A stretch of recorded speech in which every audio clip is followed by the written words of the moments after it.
What's up, everyone? Drunken Phoenix here. Welcome back. So today I'm going to go over people talking about how hard it is to sell their homes right now. The housing market is going through a very interesting, scenario right now. It's definitely not a seller's market right now. It's definitely a lot of leeway for a lot of buyers. I wouldn't say it's a buyer's market right now, just because I feel like there's still like a long way for things to go throughout the country with real estate. But yeah, a lot of people are really suffering or really having a hard time selling their homes. So, and I personally, I want to sell my home within the next 1 or 2 years. So I'm just taking notes, hearing what everyone has to say. So let's go ahead and get started. Call from the realtor that the people buying our house might be backing out because they were here yesterday for inspections and the inspections went great. There's literally nothing wrong with the house, but of course they ask my husband, what do you do for a living? And we say, oh, he's a stay-at-home dad. And then the questions follow, well, what do you do then? And I said social media, and they acted like it was so cool. They were like asking all these questions, like, how do you make money doing that? How many followers do you have? And I had mentioned that I did a post about us moving. I thought it would like ease their mind, like we didn't post to our 1 million followers that we're selling our house. They took that as we have a stalker, which is why we're moving. If we had a stalker, we would not be here. My kids wouldn't be playing outside right now. I don't know if I'll post this because I'm such an ugly crier. Okay, I'm sorry, you guys. I would never be able to take the crying TikToker seriously. As a creator, I just cannot imagine having a camera in my face just crying. But maybe she's been doing it longer than me and just more comfortable. But I would say with that video, so with that same creator, she actually did make a follow-up video and was saying how one of the big mistakes that she made was talking directly to the buyers. So apparently, and I didn't know this, I'm just now thinking about selling my house, but apparently, whenever you deal with potential buyers, you only want your real estate agents to be dealing with them. You don't want to talk to them directly. And I guess because of situations like this, where the seller may sometimes talk too much, and at the end of the day, this is business, and you don't want to give the buyer any reason to think that there's a not so positive reason for why you're trying to sell the home to them. Even if you're just being honest and not necessarily intentionally trying to sabotage yourself, I don't know, just don't talk to them. So that's something I'm taking note of. The U.S. housing market grinds through a cruel summer. That is bad news for everybody. Let me summarize this article for you. Essentially, home listings across the state, at least of Florida and the United States, are basically stagnant. People are not able to sell their homes, so therefore they're staying on market for longer. You're also seeing people delist their properties at a rate of around 20% nationally and close to 60% in cities like Miami. You're also seeing, since interest rates are rising, the people that have homes to sell have just decided that they're going to pull and not even sell at all, and they're just going to hold on to the property until they can get the price they're looking for. What they're not realizing is that the market runs in cycles of 10 years. So you get 5 years of decline, another level of kind of stagnation, and then another level of increase. See, now that's one of the things that does kind of scare me, because I live in Florida, and our state, throughout several cities in this state, the housing prices are decreasing dramatically on the market, and it's for a variety of reasons. And I know for me personally, as far as this home, I don't want to be here. I don't see myself being here for another 5 years in this particular house. So it just, further sparks lighted me to getting me to, really get on with selling this home. So yeah. Just like at the top of the market, same thing, increase, stagnation, decline. It goes both ways. Since interest rates are still staying pretty high, there's a lot of lack of consumer confidence and just overall concern with buying a new home. If you're an investor right now, or you're looking for a fix and flip, this is great because you can pick up a property for little to no money down, or at least very little money up front. Do the work on it, renovate it, and then live in it for a little while, or rent it. And then when the time comes and you want to resell it, you can. But the goal is to try not to sell as many of the assets that you own as you possibly can. Just hold them, keep them, pull the equity out if you need to. You can always use a more investor-based lender to get you to where you need to go. If you go to a conventional lender like the bank, they're probably going to turn you down if you're, say, an entrepreneur or somebody that makes money in a non-conventional way, not with a standard W-2 paycheck. So go out there, find some investor lenders to help you buy the off-market property of your dreams and fix it the way you want it to be fixed. Don't be buying these people's overpriced properties that they can't let go of. There are plenty of people out there still that are being more realistic and selling their properties at a fair price. You'll find it. Just keep digging. Remember, size doesn't matter, but location does. And you will get your first deal, and you will get out there, and you will do it. Good luck. Can I just vet about selling a home? Our house has been on the market for 9-10 months. We're supposed to close tomorrow. And these people, See, I was never anticipating stuff like this to be happening. I just to want to sell your home and have to wait almost a year before you can get a dedicated buyer. That sounds crazy to me. And I think for me personally, that's why I want to do it as soon as possible, because I feel like it's going to get harder and harder over time, and yeah, but that's insane how long it takes.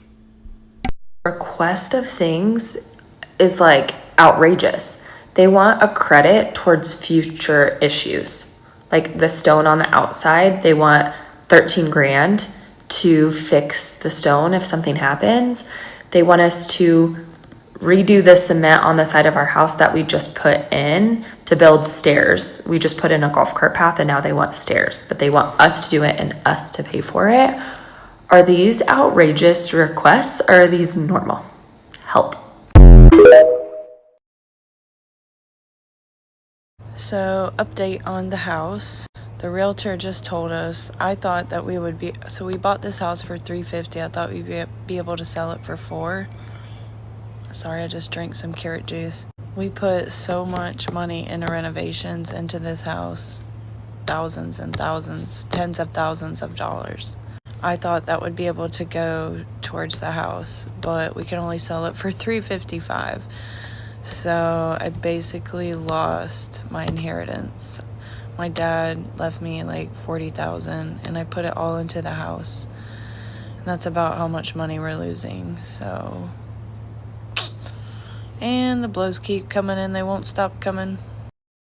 Yeah, that is, that's a very, I don't know this woman's situation. I'm assuming that she has to sell it for whatever circumstances that she's going through, but that's something to consider. And I think it's important to see stuff like this, because I feel like so many times, especially just in the past few years, people are always like, buy a house, buy. And yes, buying a home could be a great investment. And, in the long term, it usually is a good investment, but it really depends on your circumstances and how long do you plan on staying at the home.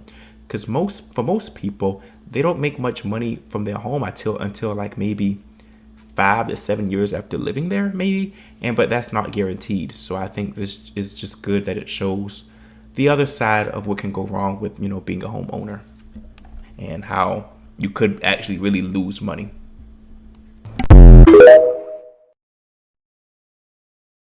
The story went viral on Reddit about a homeowner in Colorado who listed their house and it's been 45 days without a single showing. TLDR, they bought the house for just under $540K and they put almost $30,000 more into it. Now they started that listing at $540K and they've already cut it down to $525. They still owe $475,000 on the house and they know they're going to lose money, but they don't want to lose even more for agent fees. And then she says that they've been also building a new house out of state that they've paid for and it's going to be done at the end of September. So they need to sell this house. Now it sounds like they're stretched way too thin in, and you just hate to see it. Why is everyone selling their homes in Prosper? I'll tell you why. As a local Prosper resident and investor, I can tell you the inventory is skyrocketing, demand is cooling off, and yes, people are noticing, especially locally. Some longtime homeowners are telling me that they're just not feeling Prosper anymore. New constructions are being put up constantly, and it doesn't quite feel like the same Prosper that they originally bought into. One resident told me that it used to feel like that tight-knit neighborhood where you could find kids riding around on scooters, but now it feels like just another North Texas city where you're gonna find Karens walking their poodles in their athleisure. Their words, not mine. But look, this isn't just a Prosper thing. There's an absurd amount of supply compared to demand right now in the DFW, and this is why a lot of sellers are mistakenly overpricing their homes, and why serious sellers are either adjusting their listing price or cashing out before the market continues to shift even further. So if you're thinking about selling soon, either in Prosper or anywhere in the DFW, feel free to DM us for a no obligation cash offer and follow for more Dallas real estate market insight. I am selling my house and losing probably about $20,000, maybe more, but let's hope not. So many people are losing money. This is something I said in prior videos. If you're going to buy a house, and I think this is just a common sense thing, as well as, we could see from people's experiences.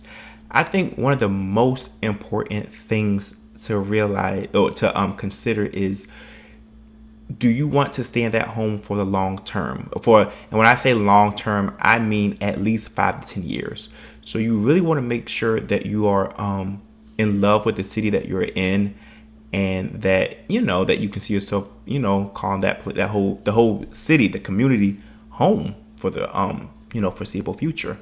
Because these people, this is kind of scary. Me, I mean, I'm in a pretty decent situation right now. My house is still worth more than what I paid for, but it's just crazy to hear all the things that people are going through. So yeah, I'm sharing this with all of you because I have heard, oh, that never happens. People never lose money on the sale of a house.